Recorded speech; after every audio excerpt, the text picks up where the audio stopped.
कोई भी लक्ष्य हो, चाहे कितना बड़ा लक्ष्य क्यों ना हो, वह एक बार में ही पूरा नहीं होता है। कहा जाता है शनैः कंथा शनैः पंथा शनैः पर्वत लंघनम। अर्थात अगर पर्वत की शिखर पर भी अगर चढ़ना होता है तो आप एक बार में ही शिखर पे नहीं चढ़ जाते। हजारों माइल की दूरी भी अगर तय करना है तो एक ही बार में, एक ही पलक में झपकते हुए दूरी तय नहीं होता है। हजारों माइल की दूरी भी आप एक एक स्टेप लेकर ही पूरा करते हैं।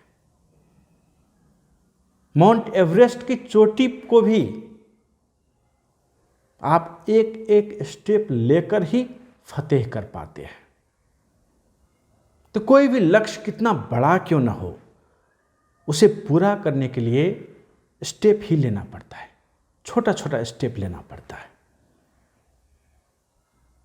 और तभी जाके उस लक्ष्य को पूरा किया जाता है।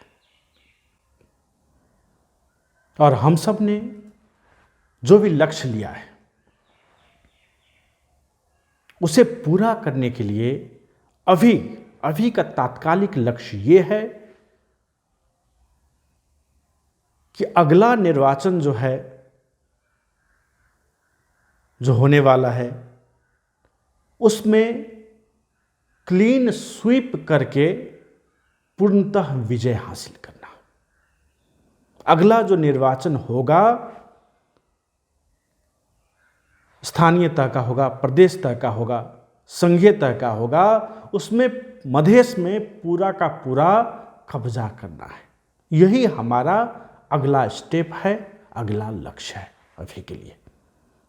इससे हम सबको अभी दायां बायां नहीं देखना है, बल्कि इस स्टेप में अगले निर्वाचन में कैसे पूरे मधेश को हम सब कब्जा करेंगे, उस लक्ष्य पर अर्जुन दृष्टि से हम सबको सोचना है पूरी तरह से।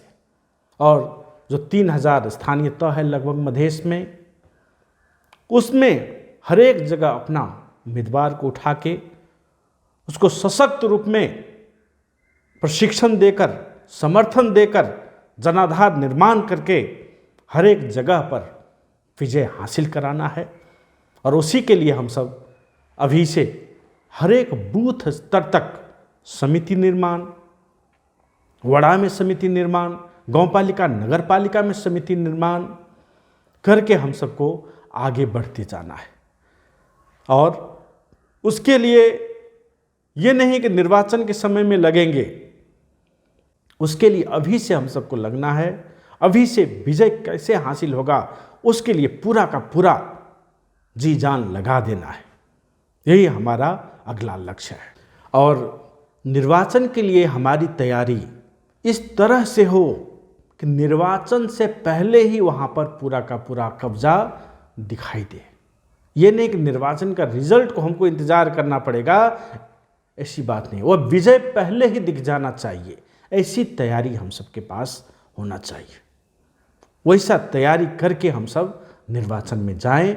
हर एक बूथ पर हमारा 100 से ज़्यादा एकदम पूरा प्रशिक्षित कैडर खड़ा रहे, स्वयंसेवक खड़ा रहे, उस तरह से हम सबको तैयारी करना है।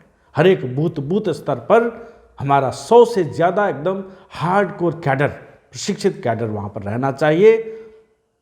पूरा का पूरा समाज में कोई मतदान के क्रम में कोई भ्रष्टाचार न हो, कोई लोभ लालच दिखाकर मत को किनबेच न करे, खरीद बिक्री न करे, उसे हम सब पूर्ण रूप से नियंत्रण कर सके, ऐसी संरचना बनाकर हम सबको निर्वाचन में जाना है, ताकि निष्पक्ष रूप से निर्वाचन हो सके, वहाँ पर मत का खरीद बिक्री न हो और जनता निडर होकर जनमत पार्टी में मतदान कर सके। उसके लिए हमें अभी से तैयारी एकदम से करना है।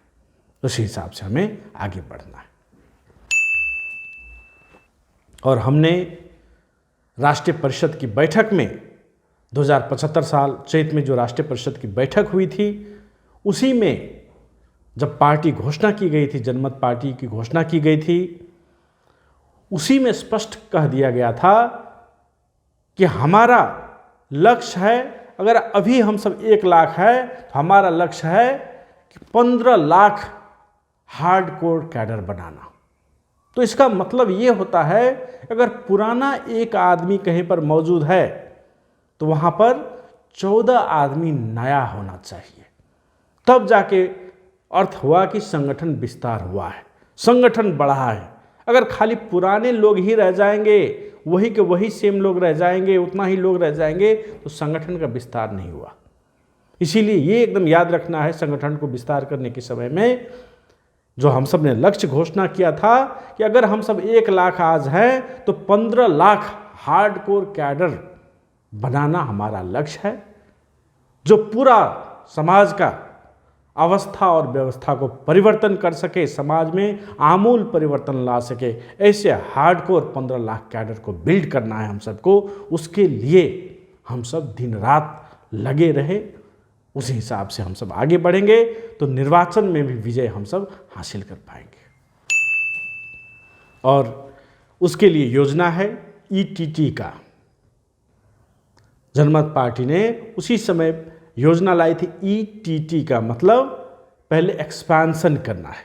हम सब की जो संगठन है, पार्टी है, उसे बूथ स्तर तक, गांव पालिका, नगर पालिका तो हुआ ही, वड़ा तो हुआ ही, बूथ स्तर तक विस्तार करके वहां पर कमेटी बना के एकदम से विस्तार करना है, पूरे मधेश में विस्तार करना है। और एक्सपेंशन हो गया तो हम सबको ट्रेनिंग करना है। ईटीटी मतलब टी फॉर ट्रेनिंग। और उसको इतना प्रशिक्षण देना, ऐसा कट्टर प्रशिक्षण देना है ताकि वो डिगाने से भी नहीं डिगे। कितना हो उसका मोल लगा दे कोई दूसरी पार्टी वाला, फिर भी वह अपने स्थान से न डिगे, ऐसा कट्टर प्रशिक्षण उनको देना है ताकि हमारा मधेश जो है एक समृद्धि की ओर बढ़ सकेगा। और तीसरे चरण में है टेस्टिंग फेज। जब एक्सपेंशन भी हो गया, बूथ स्तर तक ट्रेनिंग भी हो गया, उसके बाद जो है उसको कार्यकर्ताओं को, अपने समितियों को टेस्ट करना है। और उसके लिए टेस्टिंग फेज में जो है सामाजिक क्रांति में अपने कार्यकर्ताओं को लगाना, घर दैलो कार्यक्रम में लगाना, समाज में जो है आरटीआई के मार्फत विभिन्न जानकारी हासिल करके भ्रष्टाचार के उन्मूलन करने के लिए लगना, सहजकर्ता बनना, सर सफाई जैसे कार्यक्रम आयोजना करना, सामाजिक सेवा देना, ऐसे कार्यों में लगा के हम सब अपने संगठन को, जो बूथ स्तर तक संगठन बना है, उसको परीक्षण कर सकते हैं, टेस्ट कर सकते हैं, उसको काम में लगा सकते हैं। तो इस तरह से संगठन को विस्तार करने के लिए हमारी योजना है ईटीटी, अर्थात एक्सपेंशन, ट्रेनिंग एंड टेस्टिंग। तो ईटीटी के मार्फत हम सब अपने संगठन को मजबूती से बनाएंगे और विजय हासिल करेंगे।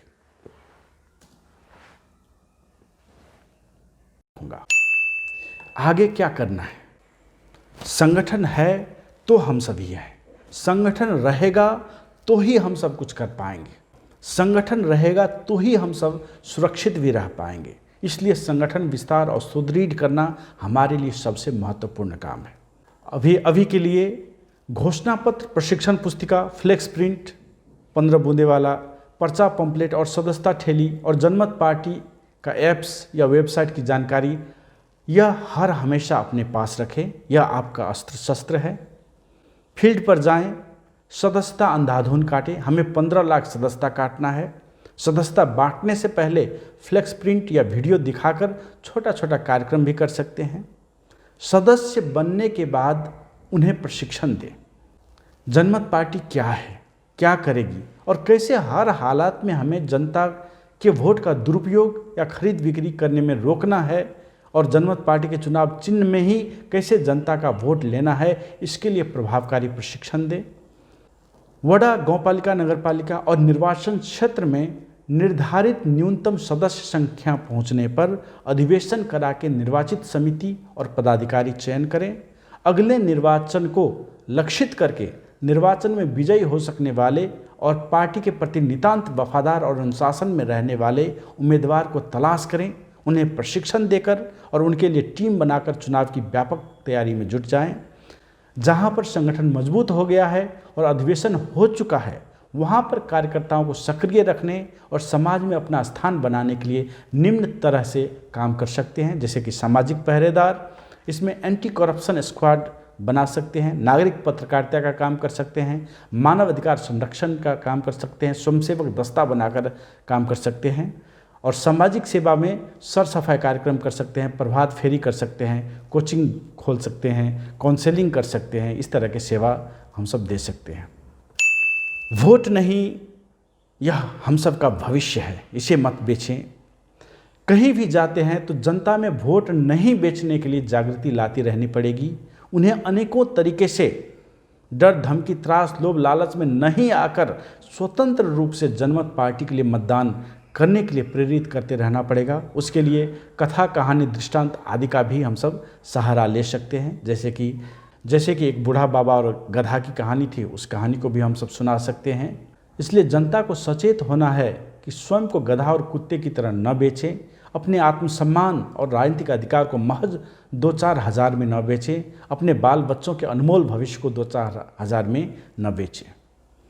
आज अगर आप बिक गए तो समझिए आपके बच्चे का भविष्य बिक गया, उनके जीवन में आपने अंधेरा भर दिया। अगर आप नहीं बिककर सही नेतृत्व का चयन करेंगे तो वैसा 2-4 हज़ार क्या, लाखों में आपको लाभ मिलती रहेगी। आपको वृद्ध और असहाय भत्ता मिलेगा, आपके बच्चों को छात्रवृत्ति मिलेगी, युवाओं को रोजगारी मिलेगी, सुशासन कायम होगा, कम टैक्स देना पड़ेगा, भ्रष्टाचार उन्मूलन होगा, जनता राज आएगा और सारा विभेद, दमन और शोषण का अंत होगा। इसलिए अपने अमूल्य मत जनमत पार्टी को ही दें, जनमत तैयार करें और सारे अधिकार लें। भविष्य हमारा है। जनमत पार्टी 1.5 करोड़ मधेसियों की अंतिम आशा है, इसलिए हम सभी आराम नहीं कर सकते। हमें संगठन के लिए अथक और अनवरत रूप में लगे रहना है। हमें रूठने और टूटने का छूट नहीं है।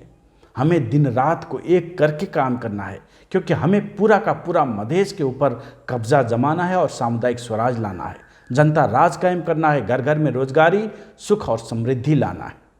और इस सफलता के लिए जो सूत्र है वह भी मैं बताना चाहता हूँ। एक आदमी सफलता का सूत्र तलाश करते करते एक दिन एक वन में एक ऋषि के पास पहुंचा। कुछ क्षण रुका। जब ऋषि ध्यान से बाहर निकले तो उसने पूछा, हे महर्षि, सफलता की चाबी क्या है? कृपया बताने की कृपा करें। ऋषि ने कहा, मुझे अभी स्नान के लिए देरी हो रही है, मैं नदी के लिए निकल रहा हूँ, हो सके तो तुम भी साथ ही चलो। वहीं वह आदमी ऋषि के साथ नदी तक गया। ऋषि नदी के पानी में उतर गया। आदमी किनारे से देख रहा था। ऋषि ने उसे भी पानी में उतरकर नहाने को इशारा किया। वह आदमी भी धीरे धीरे नदी के पानी में उतरकर ऋषि के पास गया। तभी अचानक से ऋषि ने उस आदमी का गर्दन धर लिया और पानी की गहराई में डुबो दिया। आदमी छटपटा रहा है, हाथ पैर मार रहा है, पानी से बुलबुला निकल रहा है। आदमी मरने के निकट पहुंच गया। मिनट, 2 मिनट, 4 मिनट हो गया, फिर भी ऋषि छोड़ नहीं रहा है उसे। अंततः ऋषि ने उसे छोड़ दिया। हांफता हुआ, सांस के लिए तड़पता हुआ, लंबी सांस खींचता हुआ उस आदमी का सिर बाहर निकला। वह तो ऋषि पर आग बबूला हो गया, ऋषि को जान से मारने पर उतर गया। तभी ऋषि ने मुस्कुराते हुए कहा, जब मैंने तुमको पानी की गहराई में डुबो दिया था और वहीं पर देर तक रख दिया तो तुम्हें कैसा महसूस हुआ? कैसी बेचैनी हुई, कैसी छटपटाहट हुई, कैसे हाथ पांव मारे, कैसी सारी ऊर्जा, सारा ध्यान लगा दिया कि एक सांस तुम्हें जैसे भी मिल जाए। कैसी तड़पन थी एक सांस के लिए। हाँ, वही तड़पन ही सफलता की चाबी है। जिस दिन से अपने लक्ष्य के लिए वैसे ही हर पल तड़पने लगोगे, हर पल छटपटाते रहोगे, हर पल हाथ पांव मारते रहोगे, उसी दिन से सफलता मिलना आरंभ हो जाएगी। ठीक उसी तरह हमें भी अपनी विजय के लिए तड़पते रहना चाहिए।